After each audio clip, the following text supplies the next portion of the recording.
السلام عليكم ورحمة الله وبركاته.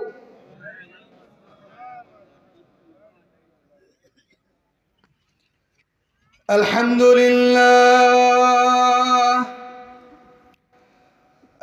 لله نحمده ونستعينه ونستغفره ونعوذ بالله من شرور أنفسنا ومن سيئات أعمالنا، من يهده الله فلا مضل له ومن يضلل فلا هادي له، ونشهد أن لا إله إلا الله وحده لا شريك له، ونشهد أن محمدًا عبده ورسوله، أرسله بالحق بشيرا ونذيرا. أما بعد، فإن أصدق الحديث كتاب الله، وخير الهدي هدي محمد صلى الله عليه وسلم، وشر الأمور محدثاتها، وكل محدثة بدعة، وكل بدعة ضلالة، وكل ضلالة في النار.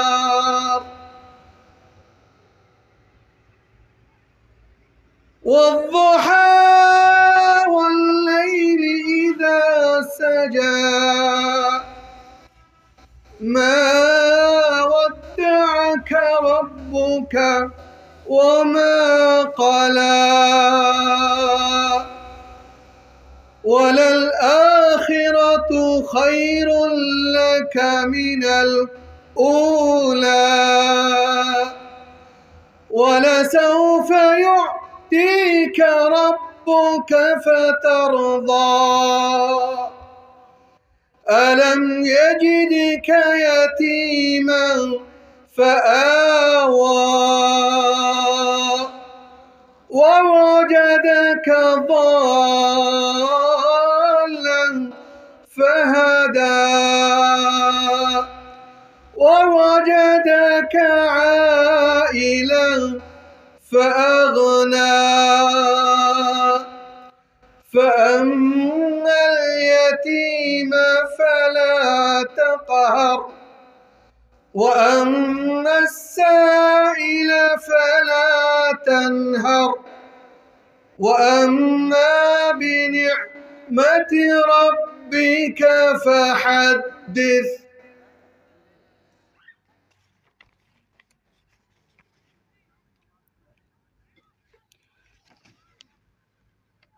সম্মানিত উপস্থিত তাওহীদি জনতা, সামনে উপবিষ্ট শ্রোতা মণ্ডলী, মুআজ্জাজ হাজিরিন এবং পর্দার আড়ালে আমাদের শ্রদ্ধার এবং সমাজের সবচেয়ে গুরুত্বপূর্ণ ভূমিকা যাদের হাতে, সেই মা বোন, আজকে শরীফবাগ উত্তর পূর্বপাড়া জামে মসজিদের উদ্যোগে অষ্টম বার্ষিকী ওয়াজ মাহফিলের সম্মানিত সভাপতি, আমাদের অনেক অনেক শ্রদ্ধার ব্যক্তিত্ব, শরীফবাগ কামেল মাদ্রাসার অধ্যক্ষ জনাব ডক্টর মোহাম্মদ ফৈজুল আমিন সরকার মাদানী হাফিজাহুল্লাহ।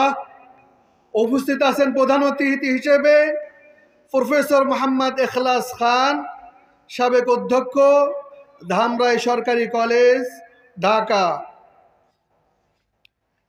আপনারা ইতিপূর্বেই অনেক অনেক গুরুত্বপূর্ণ আলোচনা শুনেছেন।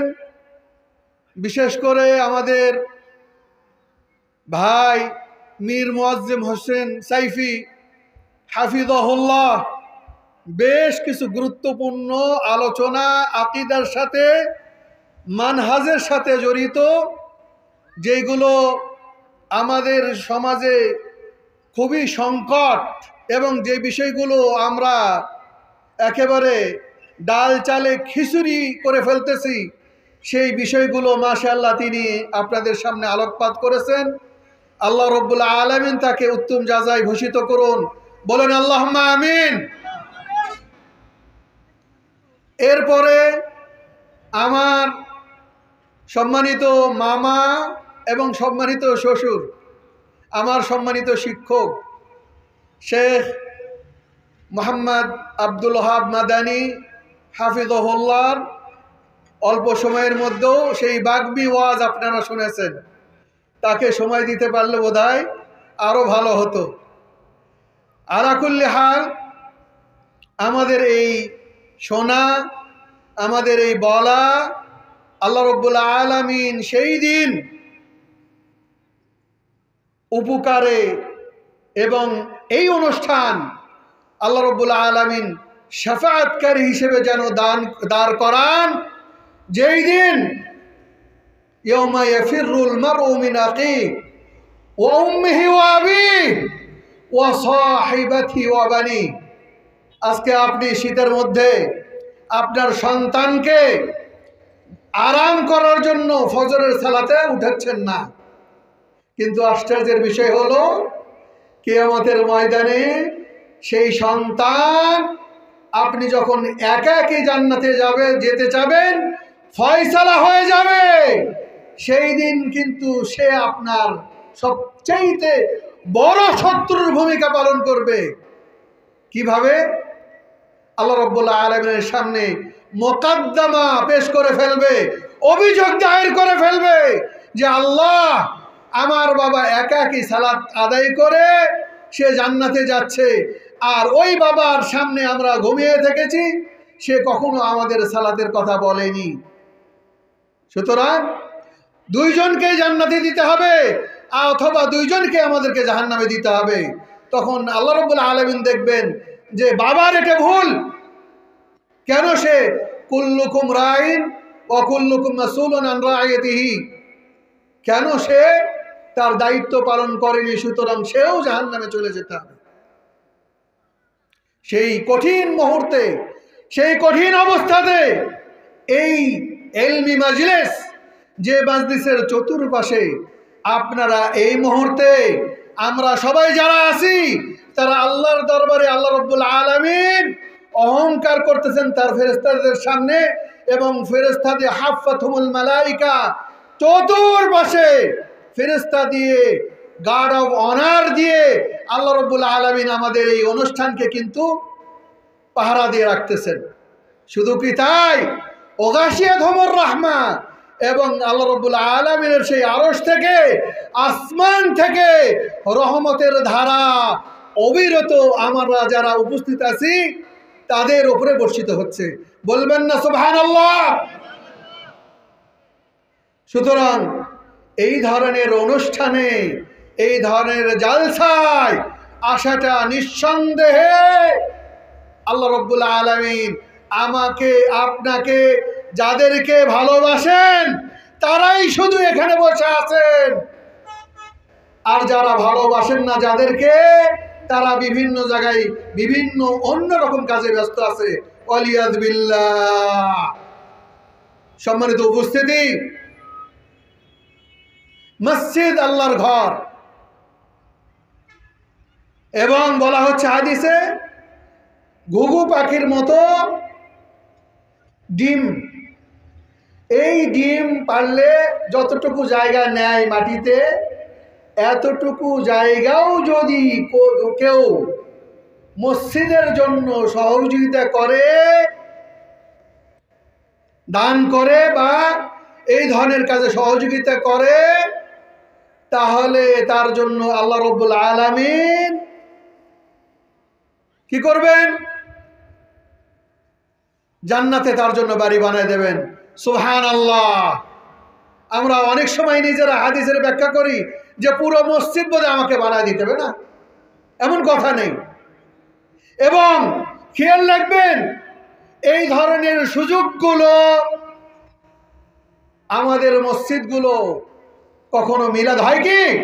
মিলাদ হয় আমাদের মসজিদে, কিয়াম হয়, কিয়াম হয় না, মিলাদ হয় না, কোন রকম বিদাত হয় না। এই মসজিদগুলো হলো এক একটা তাওহীদের দুর্গ, তাওহীদের মিনার। এখান থেকে সচ্চা তাওহীদ প্রচার হয়। সুতরাং সেই মসজিদগুলো, আমাদের মসজিদে কোনো কবর নেই, আমাদের মসজিদগুলো মাজারের সাথে সংযুক্ত নয়, আমাদের মসজিদগুলো এক তাওহীদের উপরে নির্মিত। সুতরাং এই তাওহীদের উপরে নির্মিত মসজিদগুলোর দান খয়রাতের সুযোগ তাদেরই উপরে আসে যাদেরকে আল্লাহ রাব্বুল আলামিন ভালোবাসেন। সুতরাং আমি আপনি আল্লাহ রাব্বুল আলামিনের ভালোবাসার পাত্র কি না, এটা এখন যাচাই করে নেওয়া দরকার। এজন্য কোনোভাবেই নিজেদেরকে, আল্লাহর ঘর মসজিদ কিন্তু এমনিতে হয়ে যাবে, আল্লাহর ঘর মসজিদ হবেই, এটাকে কেউ ঠেকাতে পারবে না। সেই আবরাহা যখন কাবা ঘর হস্তি বাহিনী নিয়ে ধ্বংস করতে আসলো রাসূলুল্লাহ সাল্লাল্লাহু আলাইহি ওয়াসাল্লাম জন্মের কিছুদিন আগে, 50 দিন আগে, তো আসার পরে আবু তালেব, আব্দুল মুত্তালিব, রাসূলুল্লাহ সাল্লাল্লাহু আলাইহি ওয়াসাল্লামের দাদা, সে ওই আবরাহার কাছে যায় বলতেছে যে সাক্ষাৎ করার অনুমতি চাইছে। তো আবরাহা ভাবছে যে হয়তোবা মক্কার কাফের কোরাইশদের নেতৃত্ব স্থানীয় সবচেয়ে বড় ব্যক্তিত্ব যখন আমার কাছে দেখা করতে আসছে, তার মানে নিশ্চয় সে এই আর্জি নিয়ে আসছে যে মসজিদটা যেন হামলা করা না হয়, কাবা ঘর যেন হামলা করা না হয়। কিন্তু সে যখন সাক্ষাতের সুযোগ পেল, তখন বলল যে আপনার লোকজন আমার 200 উট ধরে নিয়ে আসছে, আমি সেই উট ফিরে চাই। আবরাহার কিন্তু কপাল কুঁচকে গেল। বলে কি, তাদের এত বড় ঘর আমি ধ্বংস করতে এসেছি, আর সে সেই ঘরের ব্যাপারে কোনো কিছু না বলে সে কি করতেছে, সে তার নিজস্ব আরজি নিয়ে এখানে আসছে।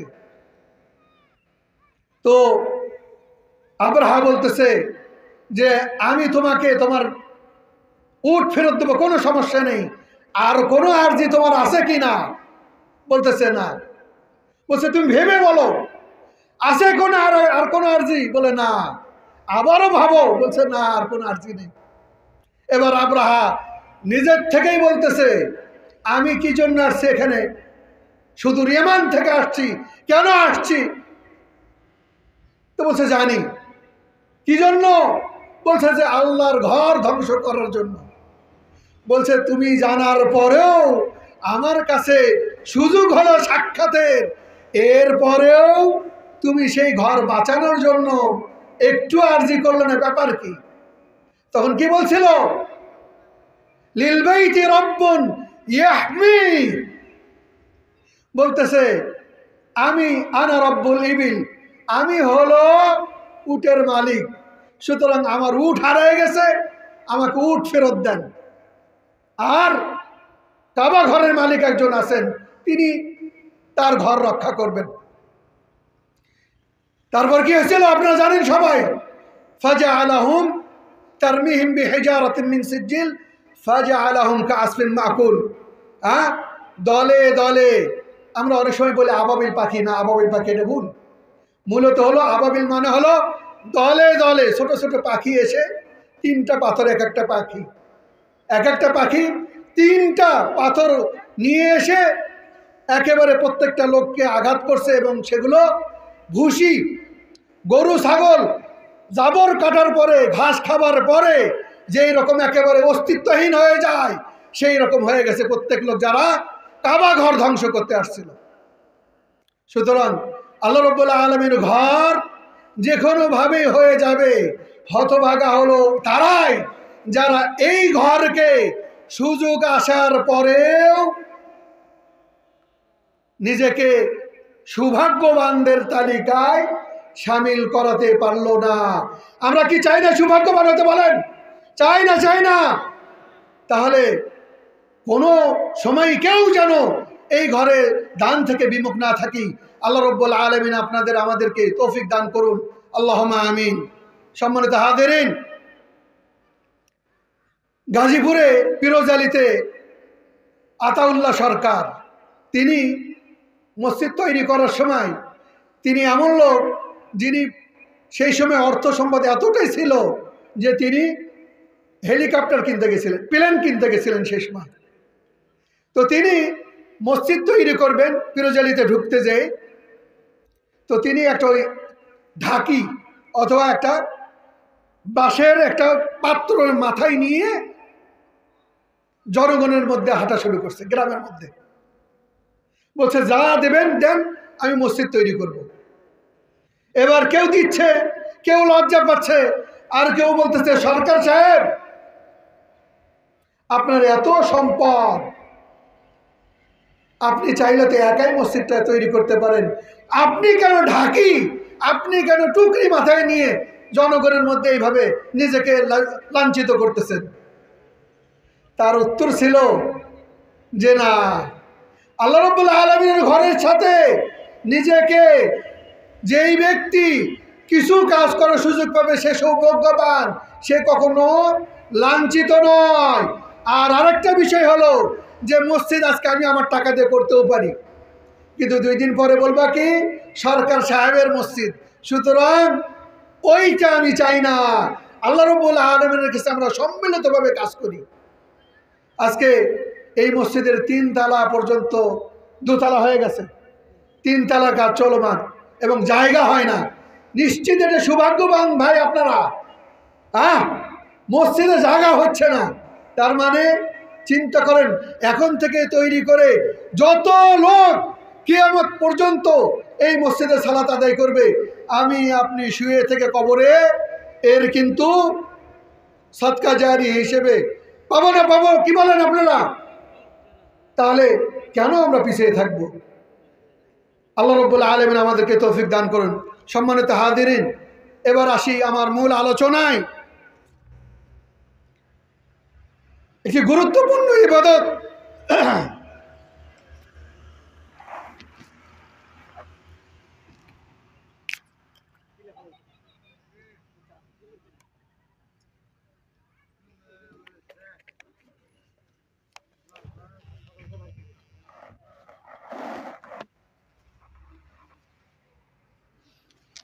সম্মানিত হাজিরিন, আপনাদের সাথে একটি গুরুত্বপূর্ণ ইবাদত আলোচনা করতে চাই, মোশারাকা করতে চাই, যেটি অত্যাধিক গুরুত্বপূর্ণ ইবাদত।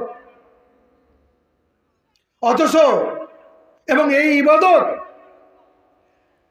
সবচেয়ে সফলতার বড় চাবিকাঠি, অথচ আমরা এই ইবাদত সম্পর্কে বেখিয়াল, জানি না, এবং ফলশ্রুতিতে এই ইবাদতের ক্ষেত্রে আমরা অধিকাংশই নাফরমান। এবং দুনিয়ার যত সফলতা, সমস্ত সফলতার চাবিকাঠি হলো সেই এই ইবাদত। এবং পৃথিবীতে যত নবী, যত নেককার বান্দা, যত সালেহ, যত তালেহ, যত ভালো মানুষ, সবাই সফল কাম হয়েছেন এই ইবাদতের কারণে। কি ইবাদত? হুসনুল যন বিল্লাহি আযজা ওয়া জাল, আল্লাহ রাব্বুল আলামিনের ব্যাপারে সুধারণা। শুনছেন এরকম ইবাদতের কথা কখনো? আল্লাহ রাব্বুল আলামিনের ব্যাপারে সুধারণা। রাসূলুল্লাহ সাল্লাল্লাহু আলাইহি সাল্লাম বলতেছেন, ইয়াকুল আল্লাহু তাআলা, হাদিসে কুদসিতে আল্লাহ রাব্বুল আলামিন বলতেছেন, আনা ইনদা যান্নি আবদি বি, বান্দা আমার ব্যাপারে যে ধারণা নিয়ে সে আমার দিকে অগ্রসর হয়, আমার কাছে যে ধারণা নিয়ে যা চাই আমি তাকে তাই দিই। কি সুবহানাল্লাহ বলবেন না? তাহলে আমাদেরকে যখন জিজ্ঞাসা করা হয়, ভাই কেমন আছেন, তখন কি বলি? আলহামদুলিল্লাহ বললে তো ভাই ভালোই হতো। তাহলে এই ইবাদত সম্পর্কে বলার দরকার ছিল না। কই আসি, এই হাতে ব্যথা, পায়ে ব্যথা, চলতে ফিরতে ব্যথা, ছেলেটা কথা শোনে না, তারপরে ধানটা হলো না ভালো মতো, ইত্যাদি। আর এই কারণে দেখা যাচ্ছে যে আল্লাহ রাব্বুল আলামিনের রহমত থেকে সে বঞ্চিত। সম্মানিত হাজিরিন, কয়েকটা নবীর কাহিনী আমরা বলবো। ইয়াকুব আলাইহিস সালাম এবং তার ছেলে ইউসুফ আলাইহিস সালাম কিভাবে আল্লাহ রাব্বুল আলামিনের সুধারণা থাকার কারণে তারা সেই কঠিন অবস্থা, কূপ থেকে, কূপের মধ্যে ফেলে দেওয়া থেকে শুরু করে সেই মিশরের বাদশা পর্যন্ত পৌঁছে গেছে। শুধুমাত্র সেটার রেজাল্ট কি ছিল, কি কারণ ছিল? আল্লাহ রাব্বুল আলামিনের প্রতি সুধারণা। মূসা আলাইহিস সালাম কি কারণে সফল কাম? সেই আল্লাহ রাব্বুল আলামিনের প্রতি সুধারণা থাকার কারণে। ইব্রাহিম আলাইহিস সালাম কি কারণে সফল কাম? আবুল আম্বিয়া ইব্রাহিম আলাইহিস সালাম নবীদের পিতা। কি কারণে সফল কাম? সফল কাম হলো এই কারণে যে তিনি আল্লাহ রাব্বুল আলামিনের প্রতি সুধারণা রাখতেন। কিভাবে রাখতেন সেই কাহিনীগুলো আপনাদের সামনে তুলে ধরবো ইনশাআল্লাহ।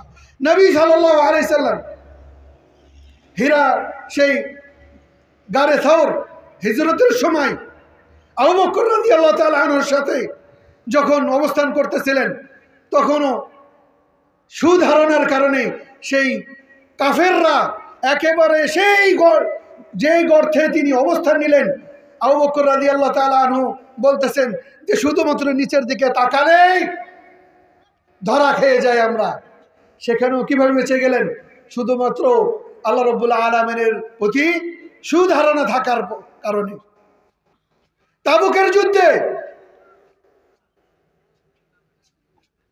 3 জন সাহাবী যারা শুধুমাত্র সত্য কথা বলার কারণে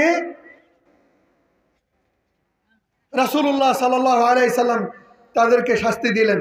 অন্যরা যারা বিভিন্ন রকম ওজর পেশ করলেন তাদেরকে কিচ্ছুই বললেন না। টানা 50 দিন এক ঘরে থাকার পরে ইয়েমেনের বাদশা গাসসান সে চিঠি দিয়েছে যে তোমরা আমাদের কাছে চলে আসো, তোমাদের যা যা দরকার সব আমরা দেব। কি চাও? টাকা, বাড়ি, গাড়ি, নারী সব দেব, চলে আসো।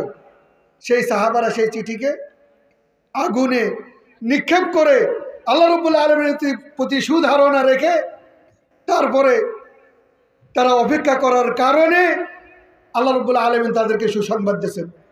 সম্মানিত হাজিরিন, আসুন এবার ইয়াকুব আলাইহিস সালামের কাহিনী এবং ইউসুফ আলাইহিস সালামের কাহিনী।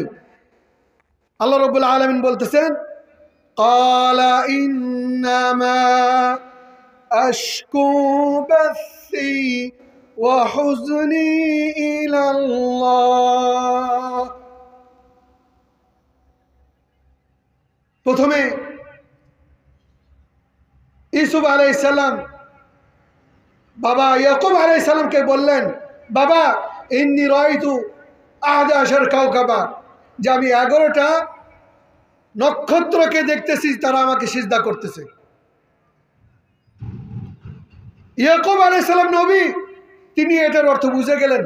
তিনি বললেন যে লা তাকসুস রুয়াকা আলা ইখওয়াতিক, ইউসুফ তুমি তোমার এই স্বপ্নের কাউকে বলো না। এরপরে তার প্রতি গুরুত্ব দেওয়ার কারণে আমরা সবাই জানি, সংক্ষিপ্ত করে বলি, ইউসুফ আলাইহিস সালামকে কোথায় নিক্ষেপ করা হয়েছিল? কোথায়? কূপে, কুয়ায় ফেলে দেওয়া হলো। এবং পিতা ইয়াকুব আলাইহিস সালামের কাছে তার সৎ ভ্রাতারা এসে বলল, মিথ্যা কুকুর জবাই করে সেই কুকুরের নিয়ে এসে রক্ত মিশ্রিত কাপড় নিয়ে এসে বলল যে তাকে বাঘে খেয়ে ফেলেছে।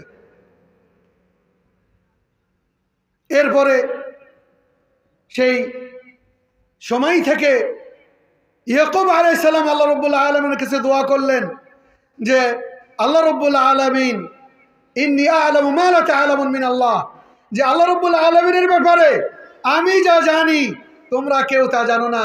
আমি ধৈর্য ধরব এবং আমার সমস্ত ব্যথা বেদনা সবকিছু একমাত্র কার কাছে বলবো? আল্লাহ রাব্বুল আলামিনের কাছে।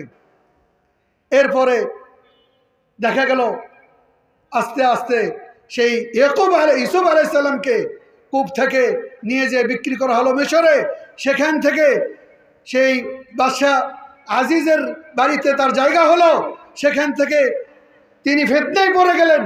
সেখান থেকে তিনি আল্লাহ রাব্বুল আলামিনের কাছে দোয়া করলেন যে আল্লাহ, দুনিয়া থেকে এই ধরনের ফিতনার জায়গা থেকে জেলখানা আমার কাছে বেশি ভালো। এরপরে সেখান থেকে জেল থেকে আবারও ফিরে আসলেন কি হিসেবে? কি হিসেবে বলেন তো আপনারা জানেন? বাদশাহ হিসেবে ফিরে আসলেন। এরপরে তিনি তার পিতাকে নিয়ে আসলেন, তার ভাইদেরকে নিয়ে আসলেন। বিভিন্ন ঘটনা ঘটে গেল।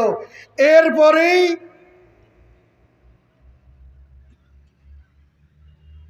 ইউসুফ আলাইহিস সালাম বলতেছেন যে ইন্নাহু লা ইয়াসু মির রাউহিল্লাহ ইল্লাল কওমাল কাফিরিন, কাফেররা ছাড়া আল্লাহ রাব্বুল আলামিনের রহমত থেকে আর কেউ নিরাশ হয় না। খেয়াল করেন, সেই প্রথম দিকে শুরুর দিকে ইউসুফ আলাইহিস সালাম, ইয়াকুব আলাইহিস সালাম, পিতা ইয়াকুব আলাইহিস সালাম কাঁদতে কাঁদতে তার চোখ অন্ধ হয়ে গেছে, কিন্তু আল্লাহ রাব্বুল আলামিনের রহমত থেকে তিনি নিরাশ হননি। তিনি আল্লাহ রাব্বুল আলামিনের প্রতি সুধারণা রেখেছেন। তাই তাকে শেষ পর্যন্ত ইউসুফ আলাইহিস সালামকে আল্লাহ রাব্বুল আলামিন মিশরের বাদশাহ হিসেবে আল্লাহ রাব্বুল আলামিন তাকে ফেরত দিয়েছেন। সুবহানাল্লাহ। সম্মানিত হাজিরিন, এরপরে মূসা আলাইহিস সালাম সংক্ষিপ্ত করে যখন সেই ফিরাউন যখন মূসা আলাইহিস সালামের পিছনে ধাওয়া করলো, ফিরাউন এবং তার বাহিনী যখন মূসা আলাইহিস সালাম বনী ইসরাইলের প্রতি ধাওয়া করলো এবং তারা দৌড়াচ্ছে আর পিছনে তাকাচ্ছে, দৌড়াচ্ছে আর পিছনে তাকাচ্ছে, দৌড়াচ্ছে আর পিছনে তাকাচ্ছে। সামনে হলো নীল নদ, পানি, সাগর, আর পিছনে হলো ফিরাউনের দল। তারা যে কোনো মুহূর্তে তাদেরকে ধরে ফেলবে। তখন বলতেছে ইন্না লামুদরাকুন, নিশ্চয় মূসা আমাদেরকে ধরে ফেললো ফিরাউনের গোষ্ঠীরা। তখন ফিরাউন মূসা আলাইহিস সালাম বলতেছেন কাল্লা ইন্না মাইয়া রাব্বি সায়াহদিন, কখনোই না, কোশ্চেন কালেও নয়, নিশ্চয় আমার সাথে আল্লাহ রাব্বুল আলামিন আছেন, তিনি আমাকে বাঁচাবেন, তিনি আমাকে পথ বলে দেবেন, তিনি আমাকে এই বিপদ থেকে উদ্ধার করবেন। কি করছিলেন ও করে নাই, আমাদের সবার জানা সেই কাহিনী, আমাদের সবার জানা। কি করছিল আল্লাহ রাব্বুল আলামিন? নীলনদকে কি করে দিল? যখন লাঠি আঘাত করা হলো, সেই নীলনদ পানি দুই পাশে সরে গেল। এরপর রাস্তা হয়ে গেল। মূসা আলাইহিস সালাম এবং তার বাহিনী, তার সাথে যারা ছিল বনী ইসরাইল, সবাই সেই রাস্তা দিয়ে পালিয়ে চলে গেল, দৌড়ে চলে গেল। এরপরে ফিরাউন দেখলো যে রাস্তা তো, তাহলে আমরাও যাই। এই পথে যখনই ফিরাউন দৌড়াতে দৌড়াতে, ফিরাউন এবং তার বাহিনী সবাই মাঝ বরাবর চলে গেল, তখন আল্লাহ রাব্বুল আলামিন তার রশিকে টেনে নিলেন, তিনি রাস্তা বন্ধ করে দিলেন। ফলশ্রুতিতে কি হলো? ফিরাউন এবং তার বাহিনী নীল নদে ডুবে মরল। বলা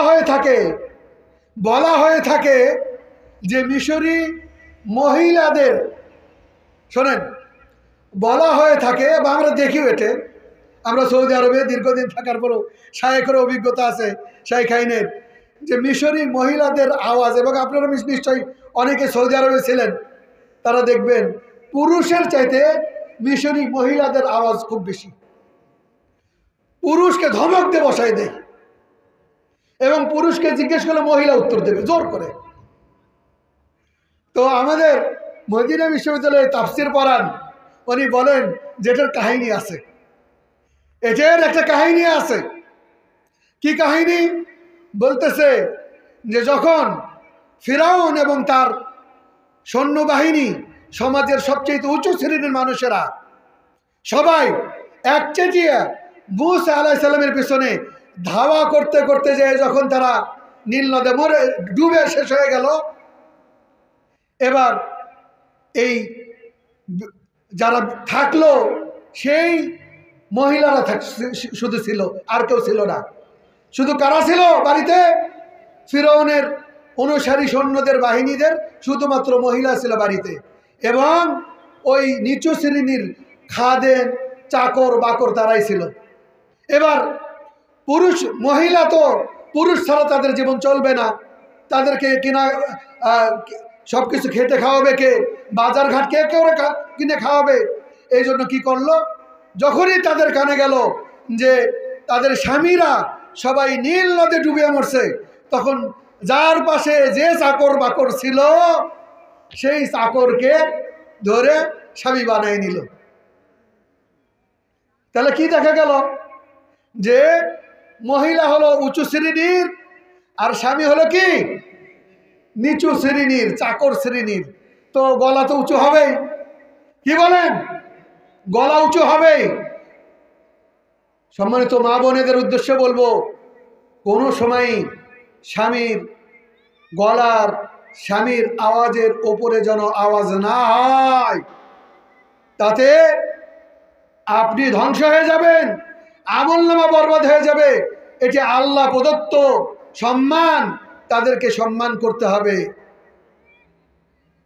তো সেই সময় থেকে ফিরআউনের ডুবে মরার পর থেকে, নীল নদে ডুবে মরার পর থেকে সর্বশেষ এখন পর্যন্ত দেখা যায় যে মিশরের মহিলা যারা, তাদের সাউন্ড পুরুষের চাইতে 100 গুণ বেশি।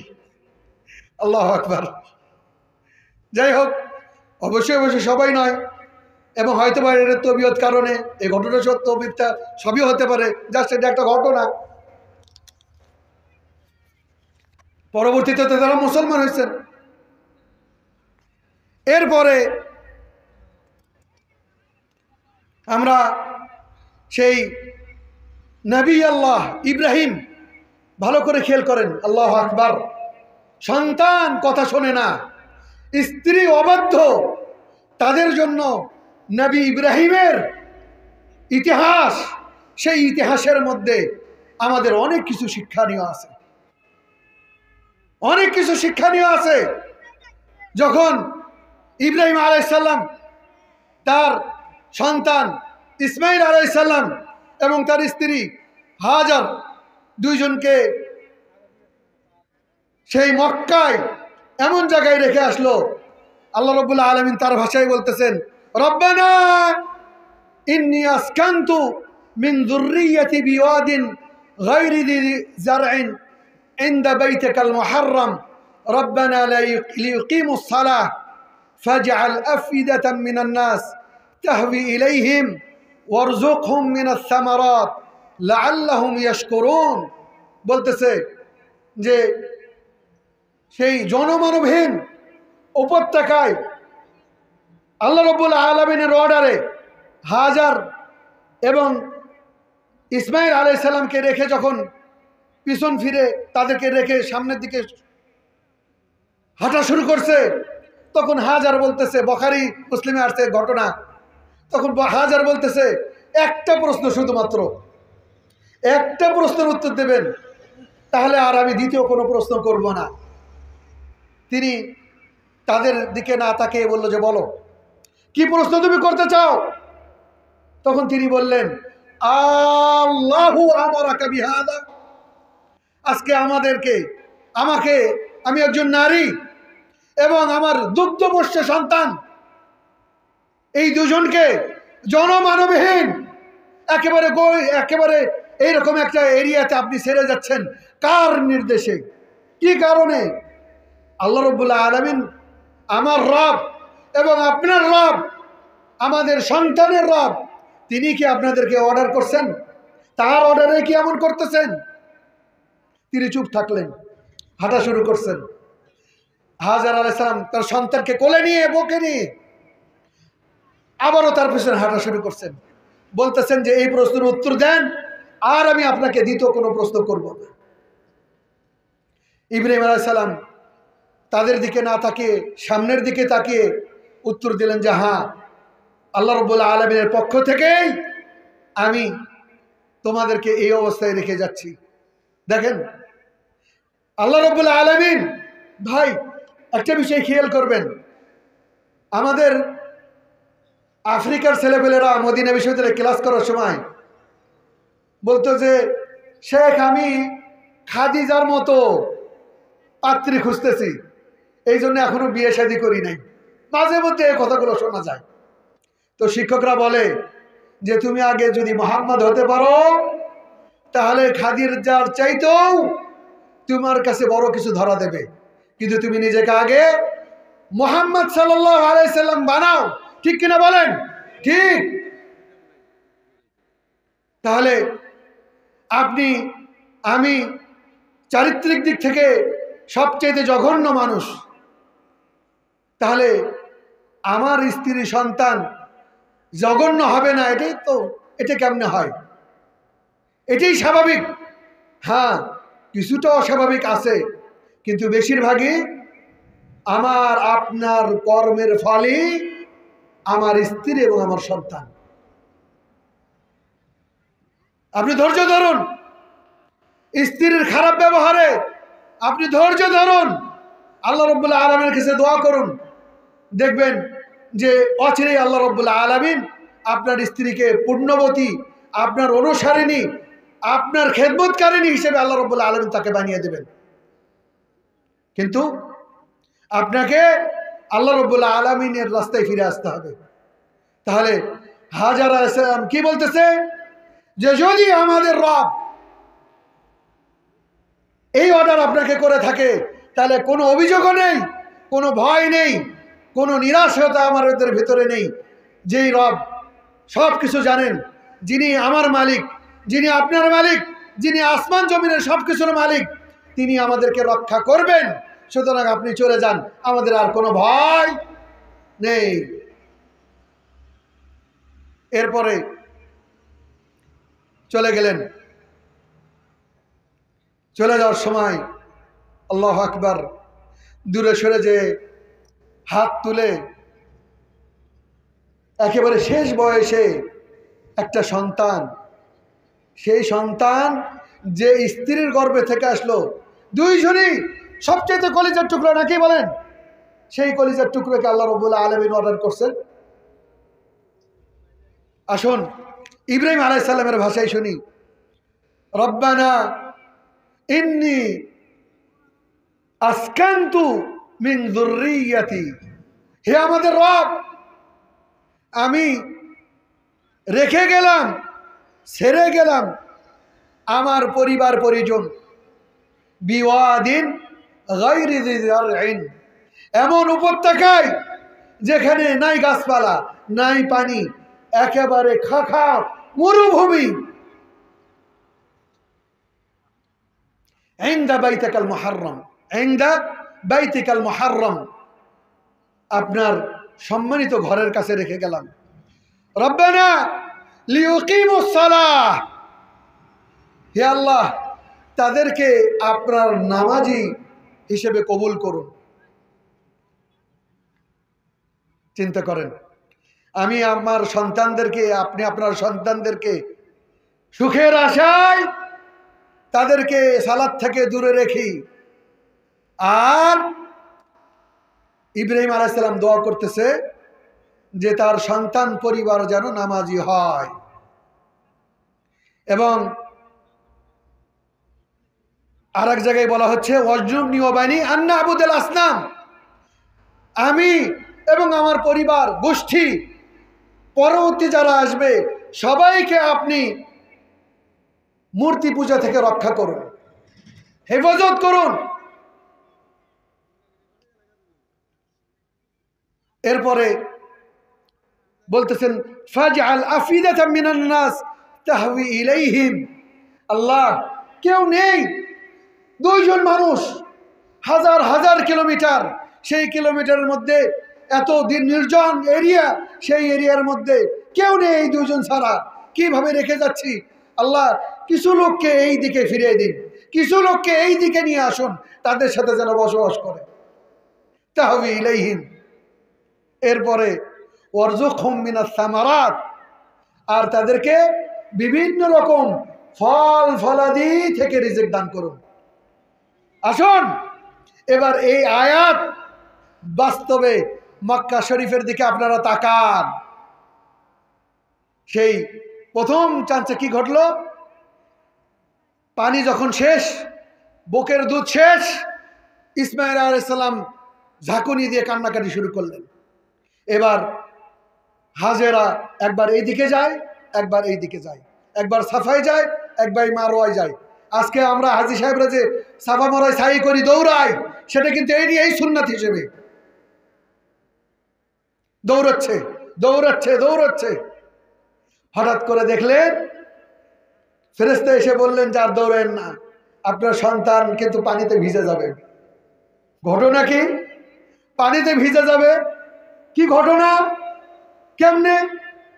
দৌড়ে চলে গেলেন, যে দেখেন যে ওই যে পানি পানি করে ছোট বাচ্চা মরুভূমির বালুর উপরে শুয়ে আছেন এবং পাও মারতেছিলেন, সেখান থেকে আল্লাহ রাব্বুল আলামিন পানির ফোয়ারা দিয়ে দিয়েছেন।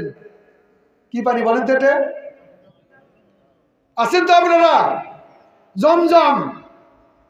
এবং রাসূলুল্লাহ সাল্লাল্লাহু আলাইহি ওয়াসাল্লাম বলতেছেন, যদি এই পানি হাজর আলাইহিস সালাম যদি বাধা বেড়া না দিতেন তাহলে পুরো একটা নদীতে পরিণত হতো।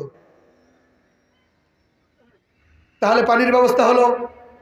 এরপরে দেখা গেল যে এক জুরহুম গোষ্ঠীর লোকেরা দূর দিয়ে, অনেক দূর দিয়ে তারা ব্যবসার জন্য এক এরিয়াতে যাচ্ছে, সিরিয়ার দিকে যাওয়ার সময় তারা বলল যে কি ব্যাপার, পাখি ওড়ে কেন?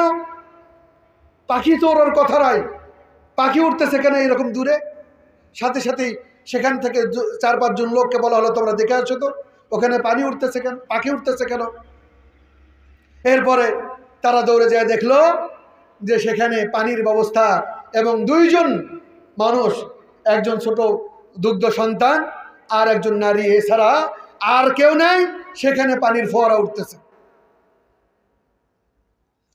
সেই জুরহুম গোষ্ঠীরা তাড়াতাড়ি করে এই দিকে এসে সারা হাজারকে বললেন যে আমরা চাচ্ছি, সেই সময় পানির অভাব, বললেন যে এই পানির পাশে আমরা বসতি করতে চাই, আপনি অনুমতি দিন। তিনি বললেন যে হ্যাঁ অনুমতি দেব, একটাই শর্তে, কখনো তোমরা এই জমজমের মালিকানা দাবি করতে পারবে না। এরপরে সেখানে গড়ে উঠল জনবসতি। এরপরে আল্লাহ রাব্বুল আলামিন বলতেছেন, তাহলে জনগণ আসলো না, কি বলেন? আল্লাহ রাব্বুল আলামিন দোয়া কবুল করলেন না করেননি? করছেন। এরপরে আর একটা দোয়া, সেটা হলো যে আপনি এই বাংলাদেশে ঢাকাতে ছাড়া সব জায়গায়, এমনকি ঢাকাতে অনেক সময় পৃথিবীর সব ধরনের ফল ফলাদি আপনি চাইলেও পাবেন না। সব ধরনের ফল ফলাদি আফ্রিকার, ইউরোপের আবহাওয়া ভেদে বিভিন্ন রকম ফল ফলাদি হয়। হ্যাঁ, কিউই বলি, তারপরে কুম্মাছারা বলি, বিভিন্ন রকম ফলাদি। এগুলো কি আমরা কখনো চোখেই দেখিনি, আসে না, হবে না, সম্ভব নয়। অথচ আপনি এখানে হজ করতে কে কে গেছেন? একটু হাত তোলেন তো দেখি, দয়া করে। সৌদি আরবে কে কে ছিলেন? জি, আপনারা দেখছেন যে যে কোনো জায়গায় বাড়ির নিচে মরুভূমিতেও যদি থাকেন, সেখানে দোকানে নামেন, কি চান আপনি? কচুরলতি চান? বাংলাদেশ থেকে কচুরলতি চান? এখানে যে কচুরলতি পাবেন তার চাইতে আরো 100 গুণ ভালো মানের কচুরলতি ওখানে আছে। হ্যাঁ, এখানে জলপাই, এই দেশের যে জলপাই ছোট ছোট, ওখানে এরকম বড় বড় জলপাই। কিভাবে সম্ভব ভাই? কিভাবে সম্ভব? এই বাজারে ঘুরতাম আর দেখতাম 18 বছরের জীবন মদিনার আমার, যতবারই যেতাম, যাই তেঁতুল বলি, জলপাই বলি, যাই বলি না কেন, আমলকি বলি, যাই বলি না কেন, এটা দেখে ওই যে ইব্রাহিম আলাইহিস সালাম যে দোয়া করে গেছেন যে ওয়ারযুকহুম মিনাস সামারাত, আল্লাহ তাদেরকে কি করো? ফল ফলাদি থেকে তাদেরকে রিজিক দান করো। তারা, আমরা যেমন ভাতে মাছে বাঙালি, তারা ফলে আরবি, ফলে তারা আরবি, বেশিরভাগই ফল ফলাদি খেয়ে তারা সময় কাটায়, এবং দামও অনেক কম, দামও অনেক কম। আম, আমরা তো খুব গর্ব করি যে আমাদের আম শ্রেষ্ঠ আম, এসে বহু কথা বলি, ফজলি আম। ওই দেশের সে তৈমুর, ইন্দোনেশিয়া থেকে আসে, ইয়ামান থেকে আসে, ওই যে দাঁতে ইয়া বাঁধে না, জালের মতো, সুতার মতো, একটা ইয়া পাবেন না, এবং মিষ্টি, এত মিষ্টি। কই পাওয়া যায় সেটা? মক্কায় পাওয়া যায়, সৌদি আরবে পাওয়া যায়। কি জন্য? ইব্রাহিম আলাইহিস সালাম আল্লাহ রাব্বুল আলামিনের উপরে এবং হাজার আলাইহিস সালাম আল্লাহর উপরে ভরসা করে তারা আল্লাহর উপরে নিরাশ হননি, আল্লাহর প্রতি সুধারণা রাখছিলেন। এই জন্য আল্লাহ রাব্বুল আলামিন তাদের প্রত্যেকটি দোয়াই কবুল করেছেন। সুবহানাল্লাহ। সম্মানিত হাজিরিন, হাজার কেমন স্ত্রী? যেমন তার স্বামী ইব্রাহিম। আজকে আপনারা জানেন যে সেই সংসদের সম্ভবত ফার্মগেটের এইদিকে শ্যামলিতে বোধহয়, এই এরিয়াতে গত 2-3 দিন আগে 11 বছর একটা মেয়ে, বাবা মা বরিশাল থেকে আসছে, বাবা মা আসছে বরিশাল থেকে, মায়ের হলো ক্যান্সার। সেই ক্যান্সারের চিকিৎসা নেওয়ার জন্য কল্যাণপুরে এখানে কোনো এক হসপিটালে আসছে। আসার পরে তার মেয়ে হারায় গেছে, 6ষ্ঠ শ্রেণীতে পড়ে, 11 বছর বয়স। সেই লোক পাগল হয়ে গাড়ি ঘোড়া দৌড়ে বেড়াচ্ছে আর কান্নাকাটি করতেছে যে আমার মেয়ে হারায় গেছে, আপনারা দয়া করেন, যে কোনোভাবে আমার মেয়েকে খুঁজে দিন। এবং মুহূর্তের মধ্যেই এই ঘটনা নেটের দুনিয়ায়, ফেসবুকের দুনিয়ায় ভাইরাল হয়ে যায়। সেখানে কেউ, অধিকাংশ লোকেরাই সমবেদনা জানায় যে এটা কঠিন অবস্থা। কেউ কেউ খোসা দিয়ে বলতেছিল মেয়েকে যদি পর্দায় রাখতেন তাহলে এরকম হতো না, এটা উচিত নয়। এই সময় দেখেন আমরা কখন কোন কথা বলবো এটা বুঝি না। আমরা আহলুল হাদিস, সালাফি, নামে সালাফি এবং আকীদাই সালাফি, আচার ব্যবহারে খারাপ হওয়ার কারণে অনেক হানাফি ভাইরা আমাদের দ্বারা দূরে বিতাড়িত হয়ে যায়। এটা উচিত নয়। এই জন্য সালাফি হতে গেলে, আহলুল হাদিস হতে গেলে ভাই আগে আপনি চরিত্রের দিক থেকে আহলুল হাদিস হন। ওয়ালাউ কুনতা ফাদ্দান গালিযাল কলবি লানফাদ্দু মিন হাওলিক। রাসূলুল্লাহ সাল্লাল্লাহু আলাইহি সাল্লামকে শিখিয়ে দিচ্ছে, হে নবী, আপনি যদি খারাপ চরিত্রের অধিকারী হতেন, মানুষকে দূর দূর করতেন, মানুষকে খারাপ ভাষা ব্যবহার করতেন, তাহলে কেউ আপনার পাশে থাকতো না। নামে বলবো সালাফি, শুধুমাত্র সালাতেই সালাফি, আর চরিত্র, আচার ব্যবহার, এটা যে দুনিয়ার অর্ধেক বা সবটুকু, এটা কে দেখবে? তো ওই সময় বাবা পাগল হয়ে খুঁজতেছে তার ছেলেকে, এই মেয়েকে। আর সেই সময় আমরা ইশারা দিচ্ছি ঠিকই আছে, আপনি মেয়েকে যদি পর্দায় রাখতেন তাহলে এরকম হতো না, বহু কথাবার্তা। ভাই এই সময় এই নসিহত দেওয়ার সময় নয়। এই সময় তাকে সমবেদনা দিতে হবে। সে কাফের হলেও, সে অমুসলিম হলেও, সে খারাপ হলেও তার পাশে দাঁড়াতে হবে এই মুহূর্তে। যাই হোক, পরবর্তীতে গতকাল শেষমেশ বাংলাদেশ পুলিশ বাহিনী, ডিবি সবাই মিলে বের করছে কোথায় জানেন? নওগাঁতে 11 বছরের মেয়ে, ক্লাস 6-এ পড়ে, এই টিকটকের জুরিতে, টিকটকের কারণে তার সাথে 2 বছর আগে থেকে সম্পর্ক হয়ে ঢাকায় আসছে। ঢাকা থেকে সেই ছেলের সাথে লম্পট। সর্বনাশ! চিন্তা করেন কি অবস্থা, বলেন কি করবেন, কোথায় যাবেন? সুতরাং আমাদের সন্তানকে নিজেকে আদর্শবান বাবা হতে হবে, আল্লাহ রাব্বুল আলামিনের কাছে দোয়া করতে হবে, হালাল খাইতে হবে, হারাম থেকে নিজেকে পরিহার করতে হবে। এরপরে সন্তান সন্ততিদের জন্য দোয়া করতে হবে, স্ত্রীর জন্য দোয়া করতে হবে। তাহলে আপনি যদি মুহাম্মদ হন, তাহলে যদি আপনি মুহাম্মদ হতে পারেন, তাহলে আপনার স্ত্রী খাদিজা হবে। বুঝা গেছে? তাহলে দেখা গেল যে আজকে সন্তানের দিকে খেয়াল করতেছে না, মোবাইল ছেড়ে দিচ্ছি। ভাই, এটা কাজ করেন না। বিশেষ করে ডিজিটাল ফোন যেগুলো, সেগুলো সন্তানের হাতে তুলে দিয়েন না, কারণ বিপদ ডেকে নিয়ে আসবে, সর্বনাশ করে ফেলবে। আবার আমরা ওইদিকে বিয়ের বয়স বেঁধে দিছি 18। এই মেয়েটাকে যদি পালিয়ে যাওয়ার আগে বাবা বলতো, বাবা এই কাজ করিস না তুই, আমি বিয়ে দিয়ে দেই, তাহলে দেখতেন তথাকথিত সুশীল সমাজ নামের নাস্তিক অসভ্য সমাজ, তারা এই নিয়ে কত কি লিখত। তাদের কাছে এই 18 বছর হওয়ার আগে 10, 12 বছর, 15 বছরের মেয়ে অশ্লীলতায় মেতে যাক, জিনায় মেতে উঠুক, তাতে কোনো যায় আসে না। কিন্তু 18 বছর আগে বিবাহ দিলেই তাদের গায়ে আগুন ধরে। এবং উচিত, সরকারের এখন উচিত এই চিন্তা ভাবনা থেকে ফিরে আসা। একজন সন্তান যখনই বালেগা হয়, তখনই তাকে বিয়ে দেওয়া উচিত, দেরি করা উচিত নয়। তাতে ক্ষতি, তাতে সব দিক থেকে ক্ষতি। এবং কখনো এই চিন্তা ভাবনা করেন না যে আগে বিয়ে দিলে বিভিন্ন সমস্যা, এরকম নয়, কখনোই নয়। আয়েশা রাদিয়াল্লাহু তাআলা আনহার বিয়ে হয়েছিল কত বছর বয়সে? মাত্র 6 বছর বয়সে। 9 বছর বয়সে রাসূলুল্লাহ সাল্লাল্লাহু আলাইহি সাল্লাম ঘরে তিনি চলে গেছেন, তার তো কোনো সমস্যা হয়নি।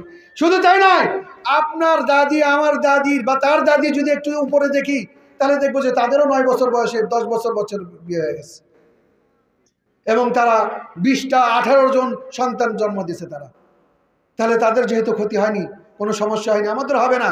কিন্তু অশ্লীলতা থেকে, অন্যায় থেকে আমাদের সমাজকে বাঁচাতে হবে। সম্মানিত হাজিরিন, একজন আরব বেদুইন, তাকে জিজ্ঞেস করা হয়েছে, বলতেছে যে আপনি অচিরেই মারা যাবেন। তো বলতেছেন মারা যাব, তাহলে আমি যাবো কোথায় মরে যাওয়ার পরে? তো বলতেছে আল্লাহ রাব্বুল আলামিনের কাছে আপনি মারা যাবেন। তো বলছে যে যদি আমি আল্লাহ রাব্বুল আলামিনের কাছে যাই, তাহলে আমার তো এতে হতাশ হওয়ার কিচ্ছু নেই। তখন একজন বলতেছেন যে কেন, আপনি কি মনে করেন, আপনার সাথে কি করা হবে, কি মনে করতেছেন আপনি, হতাশ কেন হচ্ছেন না? তখন সে আরব বিদয়ীন সাধারণ মানুষে, মূর্খ লোক, সে বলতেছে যে আমি আমার বাড়িতে বসে থাকায় আল্লাহ রাব্বুল আলামিন আমাকে অঢেল রিজেক্ট দিয়েছেন, তিনি কখনো আমাকে অসম্মান করেনি, আমাকে রিজেক্ট দিয়েছেন, আমাকে সুস্থ রাখছেন। তো আমি যখন মারা যাব, আমি ফিরে যাব কার কাছে? আল্লাহ রাব্বুল আলামিনের কাছে। যখন আমার বাড়িতে থাকা অবস্থাতে তিনি সেখান থেকে সম্মান করছেন, সুতরাং তার কাছে ফিরে গেলে তিনি তো আমাকে আরো বেশি সম্মানিত করবেন। চিন্তা করেন, সুধারণা আল্লাহ রাব্বুল আলামিনকে তারাই চেনে। আর এই চেনার কারণেই যিনি আল্লাহ রাব্বুল আলামিনকে চেনেন, যিনি আল্লাহ রাব্বুল আলামিনের ব্যাপারে সুধারণা রাখেন, যে যেমনটি ধারণা করবে সে আল্লাহ রাব্বুল আলামিনকে সেই রকমই পাবে। দোয়া করবেন আর সন্দেহ করবেন না আল্লাহকে আমার দোয়া কবুল করবে, তাহলে কোশ্চেন কালো দোয়া কবুল করবেন না। কারণ দোয়া কবুল না হওয়ার মধ্যে একটা হলো যে ব্যক্তি মনে করবে যে আল্লাহ দোয়া কবুল করবে না।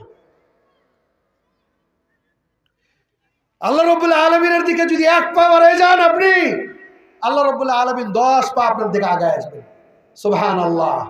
সুতরাং সম্মানিত হাজিরিন, যখন আমরা প্রশ্ন করি কেমন আছেন, কয় আছি কিন্তু এই ব্যথা সেই শুরুতেই বলছিলাম, এরকম করা যাবে না। সর্ব অবস্থাতেই জীবনে যদি বলি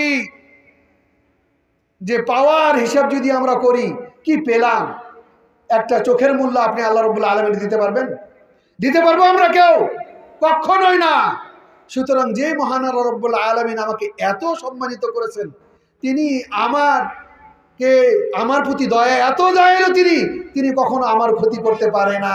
ক্ষতি তারই যিনি তার রবকে চিনতে পারে নাই। সম্মানিত হাজিরিন, আল্লাহ রাব্বুল আলামিনকে আমরা চেনার চেষ্টা করি এবং তাকে আমাদের মতো করে ভালো মন নিয়ে তাকে ডাকার চেষ্টা করি। আল্লাহ রাব্বুল আলামিন আমার আপনার কোনো আশা আকাঙ্ক্ষা চাওয়া পাওয়া কোনো কিছুই অসম্পূর্ণ থাকবে না ইনশাআল্লাহ। এই জন্য হুসনুল যান বিল্লাহি আযজা ওয়া জাল, এটা আমাদের ভিতরে নেই। আল্লাহ রাব্বুল আলামিনের ব্যাপারে সুধারণা রাখবেন, কখনোই কুধারণা মন্দ ধারণা আল্লাহ রাব্বুল আলামিনের ব্যাপারে রাখবেন না। সেই এক মহিলা উহুদের যুদ্ধের পরে তার সন্তানকে খুঁজতে খুঁজতে খুঁজতে কান্নাকাটি করে পাগল হয়ে গেছে। রাসূলুল্লাহ সাল্লাল্লাহু আলাইহি ওয়াসাল্লাম এবং তার সাহাবারা দেখতেছে, দেখতে দেখতে হঠাৎ করে তার দূরে যেতে তার সন্তানকে পেয়ে সে পাগল পারা হয়ে গেছে, কোলে নিয়ে কান্নাকাটিতে একেবারে হয়ে গেছে। তখন রাসূলুল্লাহ সাল্লাল্লাহু আলাইহি ওয়াসাল্লাম বললেন যে তোমরা যেটা দেখতেছো, এই মা তার সন্তানের প্রতি যতটুকু দয়ালু, আল্লাহ রাব্বুল আলামিন তার চাইতে বা তার বান্দার প্রতি 99 গুণ বেশি দয়ালু। সুবহানাল্লাহ। তাহলে সেই রব্বুল আলামিনের ডাকলেই আল্লাহ রব্বুল আলামিন আমাদের ডাকে সাড়া দেবেন। সেই রব্বুল আলামিনের ব্যাপারে আমরা যেন নাফরমানি না করি। আল্লাহ রব্বুল আলামিনের আমাদের সবাইকে তার শুকরগুজারি বান্দা হওয়ার তৌফিক দান করুন, আমিন। এই বলে ইতি টানছি। আসসালামু আলাইকুম ওয়া রাহমাতুল্লাহি ওয়া বারাকাতুহু।